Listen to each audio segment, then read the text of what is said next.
Welcome back. Today's going to be Unit 3, Day 10. Today we're going to talk about China. Reminders to have out your history notebook and make sure you're taking notes as you move through the video.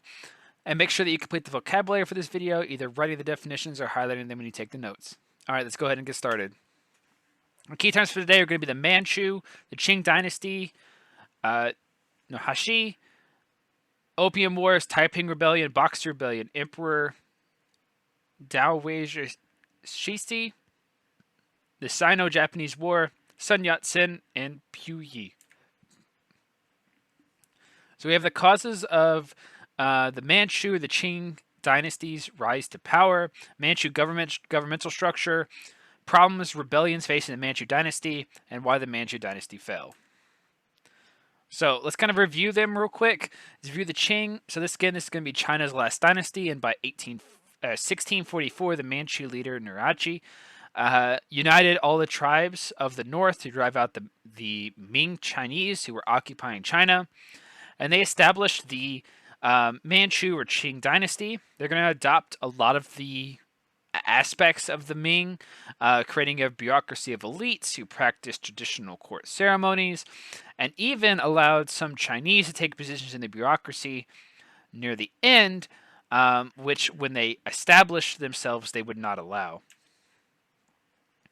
So the Manchus kept the social hierarchy of their predecessor, the Mings.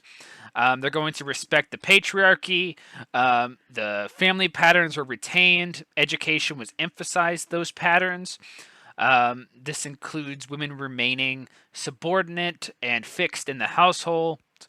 Foot binding for upper class women. And during this time, daughters become less and less wanted, favored by sons. And this is the real rise of female infanticide. Infanticide remembers the killing of infants. Lower class women, peasants, still worked in the field, so they would not subject to foot binding, but they still weren't as wanted. The Manchu did their best to reduce the rural tax burdens, so they tried to reduce the taxes for the farmers and peasants working in the fields, and this was to improve the agricultural infrastructure. But the rapid population growth from increase in crops such as champa rice really limited those attempts. The one sector the Manchu had the least control over was commercialism and foreign trade. By the 18th century, silver profits had grown over the sales of teas, porcelain, and silks to European traders, and a new merchant class. Remember that the Chinese have never really liked the merchants due to Confucianism and Neo-Confucianism emerged from this. They're still looked down upon, but it's really like a true class now, and it has more political influence than it used to. Now, we'll talk about the decay in foreign intervention. By the end of the 1700s, the Manchu were already beginning the long road to decline. The exam system had become riddled with cheating and nepotism. Nepotism, again, is like family connections allow you to gain those things. This is known as the spoil system. And throughout the emperor, peasants were migrating constantly to different areas to seek release from the government's failures. And due to this constant migration, we have a rise in banditry, right? And piracy and all of these things. And in the end, corrupt officials who were being paid off by these bandits, pirates, or due to their own, incompetence, did little to address the issues as population continued to rise. Food became scarce, which leads to more piracy and banditry, and the cycle continues. This is really feeding into the dynastic cycle of China. Right. Meanwhile, while all of that's happening, the Manchus still continue to regard the Europeans as barbarians. They can never really get over the fact that the Europeans are more technologically advanced than they are, and confrontation begins to emerge over the importation of opium from India into China. Now, the British, the only thing that the Chinese would trade with the British for the teas, porcelain, and the silks was silver. Well, the British lacked the silver, and due to this trade, it was really bankrupting the British. So what they did was the British had their merchants that went to China to sell opium on the side, right? To the traders, right? Which results in an increase in opium in China. Opium being like a narcotic, which is very highly addictive. Well, they traded that opium for silver to get back the silver. Then they used that silver to trade back for teas and porcelains. So what does this do? Silver into China declines, and opium addictions explode. Now, the Manchu government's efforts to solve this issue, right, was to attempt to blockade China, or blockade Canton, and destroy any opium shipments that were coming in, right? Britain demanded that the Manchu government take action, right, to stop these blockades, because these actions violated free trade. Manchus are like, no, you're corrupting our people and getting them addicted to drugs.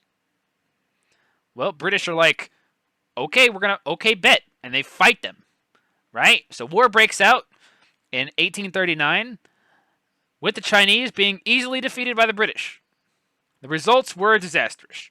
China was forced to give very, very good trade concessions to Britain.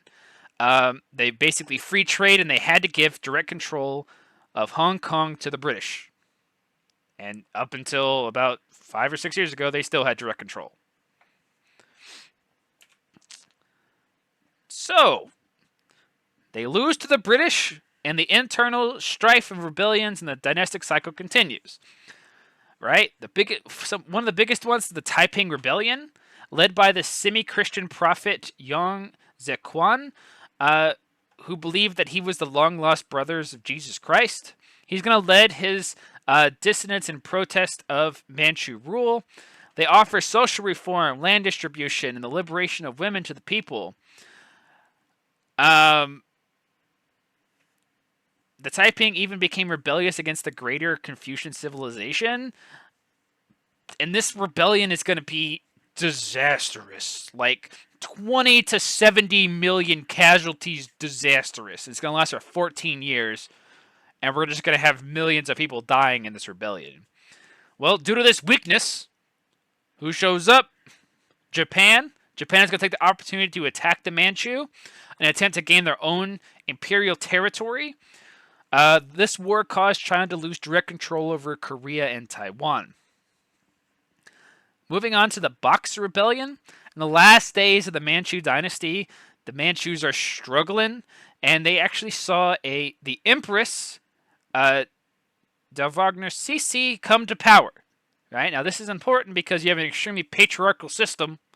It's been patriarchal forever. Right? And now they're a Empress, a woman, has come to power. Now, her political faction crushed off further's attempt for reform in society. Her brother, Prince, his name, tried to reform Chinese society, and she has him executed. She has an extremely mismanaged system. She builds a solid gold boat and floats it in the imperial city just cuz. And unfortunately, her members of her own family also supported the oncoming Boxer uprising, which sought to remove the foreign devils from China by force, a faction known as the Order of the Harmonious Righteous Fist, or Boxers. Now, they're called Boxers because the British, that's all the fighting was, martial arts was just called boxing. And these Boxers used martial arts and mysticism against the Christian missionaries in the government, and also they started to fight back against the British, right? And they actually get so successful in fighting the British and the government that the United States, Japan, and Britain have to all intervene to put down this rebellion because it was so successful. Right? Now, for the complete fall of the Qing Dynasty in the late 1880s, young Christian people started to meet to try to overthrow the Qing Dynasty and create a more Western-style government. The most prolific leader of this movement is Sun Yat-Sen. He wanted to make China not dependent on Europe, um, and strong and mimic some of the aspects of European government. In 1911, the student demonstrations, mutinies, and uprisings by regional warlords against the Manchu provisional leaders caused the abdication of Puyi, the boy emperor of China, in 1912, and they will create a republic-style government, which we'll get more into next unit. So thank you, guys. That's all I have for you today. Thank you, and I'll see you in class.